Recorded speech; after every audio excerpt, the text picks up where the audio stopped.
One question we get asked a lot of time in our office, whether I buy a section and build or shall I buy an existing home? And my answer to that question is, look, what works best for you guys right now and in maybe 2 or 3 years time? Buying a property might be ideal for someone who's got no dependents, looking at just get their foot on the property ladder, maybe buy a property that you can do up in next sort of 3 to 5 years time, create a lot of equity, then maybe look at selling that property and building another home. Building a home can be quite exciting, but you need to understand the cost of section has gone through the roof. Average new builds in Wigram, Holswell, Prestons are costing nearly $1 million. Average new build in Rolleston is touching nearly $1 million. Average new build in Woodend, the sections they've just sold in Woodend, nearly $500,000 for a 500-600 square meter section. So you need nearly $1 million. So $1 million is going to be an average price if you're looking at building a family home, like buying a section, doing a build with a full fixed price contract.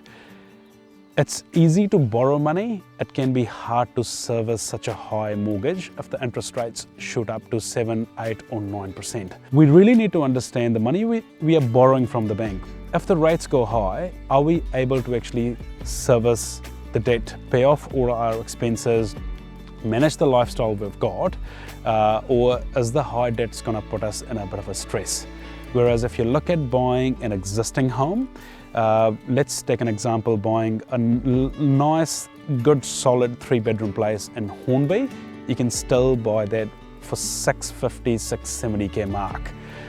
Belfast, Redwood, Hornhay, Parklands, New Brighton, Linwood, these are still affordable suburbs for you to get your foot on the door if your budget is only 600 to 650, 700k mark. We need to understand the bank's policies have changed significantly over the last couple of months. We need to prove a high income. If the more high income is, the more money we can borrow from the bank.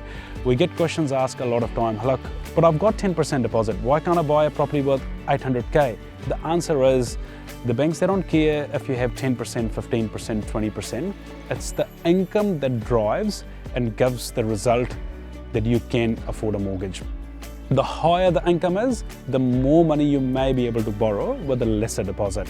The banks now prefer 20% deposit, but we get finance across the line every day with 10%, 15%, because everything is income driven. Hand on head income, it goes your debt position. If you have next to no debts, you've got no credit cards, no car finance, no HPAs, it's likely your chances of getting an approval will be quite high.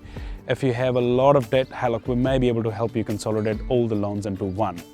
If you are self-employed, the banks need to see financials for the last 2 years. If you don't have financials for the last 2 years, the banks really need to understand what your position will look like in the next 12 months' time.